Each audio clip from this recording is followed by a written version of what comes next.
بسم اللہ الرحمن الرحیم۔ السلام علیکم ناظرین۔ دوستو، بلا شبہ ایک نہ ایک دن حق اور سچ سامنے آ کر رہتا ہے، اور ایسا ہی ہوا ہے۔ 8 فروری 2024 کے الیکشن کے حوالے سے پاکستان کے اندر سیاسی طور پر 180 ڈگری کا یو ٹرن، بہت بڑی تبدیلی۔ ذرائع انکشاف کر رہے ہیں کہ آئندہ چند دنوں میں 8 فروری 2024 کے اصلی نتائج پاکستانی عوام کے سامنے آنے والے ہیں۔ جی ہاں، 8 فروری 2024 کو پاکستان تحریک انصاف اور عمران خان نے قومی اسمبلی کی 179 نشستیں حاصل کی، اور آخر کار اب پاکستانی خفیہ اداروں کے پاس موجود رپورٹ اصلی فارم 45 اصلی نتائج والی جاری کرنے کا امکان ظاہر کیا جا رہا ہے۔ وجوہات اس کی کیا ہیں؟ الیکشن کمیشن کے ہاں اور پاکستانی اسٹیبلشمنٹ کے ہاں اس وقت تھرتھلی کیوں مچ چکی ہے؟ یاد رکھیے، 8 فروری 2024 کے دن D G I S I general Nadeem Anjum صاحب تھے، جو کہ بعد میں ریٹائر ہو گئے۔ میاں نواز شریف صاحب نے ان کی دوبارہ اپائنٹمنٹ کے حوالے سے کوششیں کی، توسیع کے حوالے سے کوششیں کی، نہیں ہو پائی۔ موجودہ ڈی جی آئی ایس آئی ہیں عاصم ملک صاحب، انہوں نے اپنا عہدہ سنبھال لیا، اور اب یہ کہا جا رہا ہے کہ آئندہ چند ہفتوں میں موجودہ D G I S I Asim Malik صاحب کو بھی تبدیل کیا جا رہا ہے۔ اور اس دوران مسلم لیگ نواز کی جانب سے نومبر 2025 کے اندر اس حوالے سے کوششیں کی گئیں کہ جنرل ندیم انجم کو دوبارہ ڈی جی آئی ایس آئی تعینات کیا جائے ریٹائرمنٹ کے باوجود۔ ماضی میں ایسی ایک مثال شمس الرحمان کلو صاحب کی ملتی ہے محترمہ بینظیر بھٹو کے دور میں، اور نومبر 2025 کے اندر جب موجودہ army chief field marshal chief of defence forces کی نوٹیفیکیشن کا معاملہ تھا، تو اس وقت اس قسم کی خبریں سامنے آئیں کہ مسلم لیگ نواز اس حوالے سے بارگیننگ کرنا چاہ رہی ہے اور ندیم انجم صاحب کو ڈی جی آئی ایس آئی بنانا چاہتے ہیں۔ ان دنوں ابصار عالم صاحب اور دیگر کچھ ایسے لوگ جن کا مسلم لیگ نواز کے ساتھ بڑا گہرا تعلق ہے، ان کی جانب سے کچھ اس قسم کی ویڈیوز، اس قسم کے ویلاگ بھی سامنے آئے، جس کے اندر اس بات کا اظہار کیا گیا اور کہا گیا کہ نواز شریف اور پاکستانی اسٹیبلشمنٹ کے درمیان کئی معاملات پر اختلافات ہیں، اور آرمی چیف صاحب کی جو ان کی مدت ملازمت میں توسیع اور ان کا جو نیا نوٹیفیکیشن ہے چیف آف ڈیفنس فورسز کا، وہ اس لیے لیٹ ہو رہا ہے، وقت گزرنے کے باوجود سامنے نہیں آ رہا، کیونکہ اس کے پیچھے نئے ڈی جی آئی ایس آئی کی تعیناتی ہے۔ یہ بیک گراؤنڈ میں نے آپ کے سامنے اس لیے رکھا کہ آپ ان تمام تر معاملات کو سمجھ سکیں کہ اس وقت الیکشن کمیشن کے اندر ایک ریڈ الرٹ قسم کی کیفیت ہے، پاکستانی اسٹیبلشمنٹ کے ہاں ایک ہائی الرٹ قسم کی کیفیت ہے۔ اور 8 فروری 2024 کے جو انتخابات کے جو دھاندلی زدہ نتائج تھے، وہ 9 فروری کو آئے تھے۔ آج بھی 9 فروری ہے، 2 سال مکمل ہو گئے۔ آپ کو یاد ہوگا کہ کمشنر پنڈی نے کیا کہا تھا، سرے عام انہوں نے اس بات کو تسلیم کیا تھا۔ انہوں نے کہا تھا کہ انہیں رات کو نیند نہیں آتی، انہوں نے کہا تھا کہ انہیں اس بات کی سزا ملنی چاہیے جو کچھ انہوں نے پاکستانی عوام کے ساتھ کیا۔ پھر انہوں نے کہا کہ اس کے اندر نہ صرف وہ شامل ہیں، اس کے ساتھ ساتھ انہوں نے چیف جسٹس صاحب کی جانب بھی اشارہ کیا تھا، ان کا نام لیا تھا۔ انہوں نے چیف الیکشن کمشنر کی جانب بھی اشارہ کیا تھا، ان کا نام لیا تھا۔ جی ہاں، میں قاضی فیض عیسیٰ صاحب کا ذکر کر رہا ہوں، اس کے ساتھ ساتھ میں سکندر سلطان راجہ صاحب کا ذکر کر رہا ہوں۔ ایک اور ذکر جو کمشنر صاحب نہیں کر پائے تھے، جس کا سب کو اچھی طرح سے اندازہ ہے، وہ پاکستان کی اہم ترین عسکری شخصیت کا تھا، جن کے متعلق یہ کہا گیا تھا کہ سب کچھ ان کے کہنے کے اوپر ہو رہا تھا۔ عمران خان صاحب نے جسے لندن پلان کا نام دیا تھا، آپ کو یاد ہوگا عمران خان صاحب کے تمام تر پرانے بیانات آپ نکال کر دیکھ لیں۔ عمران خان صاحب بڑے واضح انداز میں یہ بات کر رہے تھے کہ پاکستان میں جو نئے آرمی چیف کی تعیناتی ہوئی جنرل قمر جاوید باجوہ صاحب کے بعد، اس کے مقاصد کیا تھے۔ ایک پوری ڈیبیٹ تھی کہ 2 دن کی ریٹائرمنٹ کے بعد پہلے توسیع اور اس کے بعد آرمی چیف تعینات کیے جانا، اس دوران لندن یاترا، میاں نواز شریف صاحب سے ملاقاتیں، یہ تمام تر چیزیں عمران خان صاحب نے کھول کر پاکستانی عوام کے سامنے رکھ دی تھیں۔ اس وقت اطلاعات یہ ہیں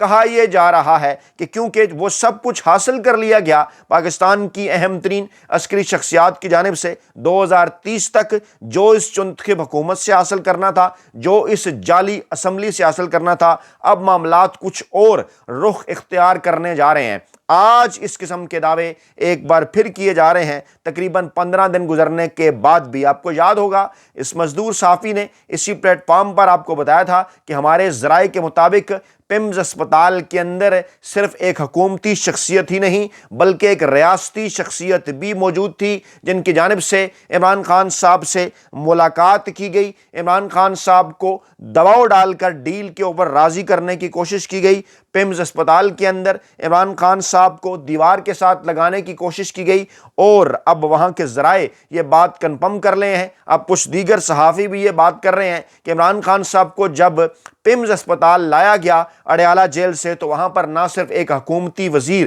ایک سینئر وزیر مبینہ طور پر اسحاق ڈار صاحب کا ذکر کیا جا رہا ہے، جو میاں نواز شریف صاحب کا ایک پیغام لے کر موجود تھے، اس کے ساتھ ساتھ یہ بھی کہا جا رہا ہے کہ ایک اہم ترین ریاستی شخصیت بھی موجود تھی۔ ریاستی شخصیت کے حوالے سے دعویٰ کیا جا رہا ہے کہ ان کا تعلق پاکستان کی خفیہ ایجنسی کے ساتھ تھا، اور ان کی جانب سے بھی عمران خان صاحب کو بار بار یہ کہا جا رہا تھا کہ اب وہ وقت آ گیا، ہم آپ کو نہیں توڑ پائے، ہم آپ کو نہیں گرا پائے، آپ نے جو کچھ حاصل کرنا تھا وہ آپ نے کر لیا، لیکن مزید اگر آپ جیل کے اندر رہیں گے تو پاکستان تحریک انصاف کو مزید سیاسی سطح پر نقصان ہو سکتا ہے۔ عمران خان صاحب نے جس کے جواب میں یہ کہا کہ اب تک جو نقصان آپ پہنچانا چاہتے تھے، جو نقصان آپ پہنچا سکتے تھے، وہ آپ نے پاکستان تحریک انصاف کو پہنچا دیا، لیکن یہ بھی صرف اور صرف وقتی نقصان ہے، آگے چل کر آپ دیکھیں گے۔ عمران خان صاحب یہ بات بار بار کر رہے تھے جب عمران خان صاحب کی پوری سیاسی جماعت پاکستان تحریک انصاف اس بات پر قائل نہیں تھی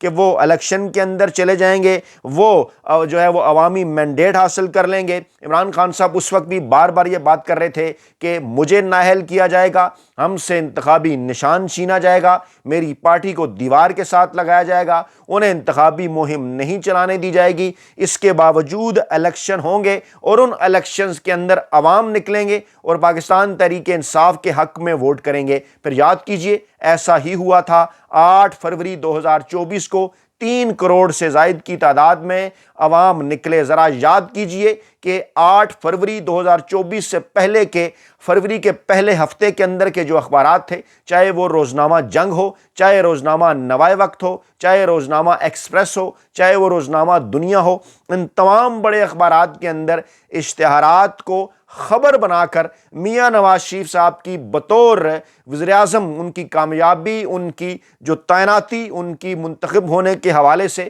اشتہاری خبریں شائع کی گئیں کہ میاں نواز شریف صاحب چوتھی بار پاکستان کے وزیر اعظم بننے جا رہے ہیں۔ لیکن پھر جو کچھ 8 فروری 2024 کو ہوا، شام 6 بجے کے بعد جب نتائج سامنے آنا شروع ہو گئے، تو اس کے بعد پھر ذرائع یہ دعویٰ کر رہے ہیں کہ مسلم لیگ نواز کے کیمپس کے اندر مایوسی تھی، پریشانی تھی، بے چینی تھی، دفاتر بند کر کے وہ بھاگ رہے تھے، کوئی صورت انہیں نظر نہیں آ رہی تھی، کیونکہ اس وقت تک آنے والے تمام تر نتائج ایک بات ظاہر کر رہے تھے کہ جناب اس وقت پاکستان تحریک انصاف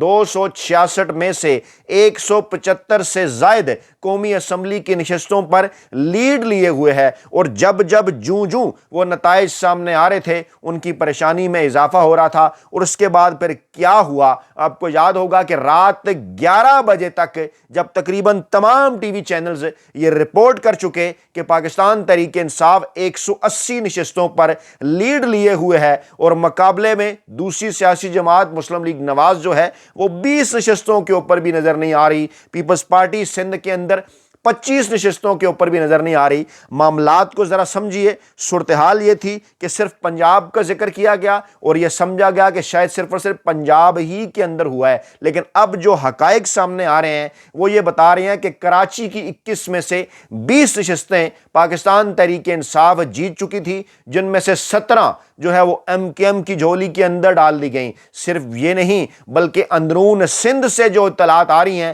وہ بھی انتہائی خوفناک ہیں، وہ بھی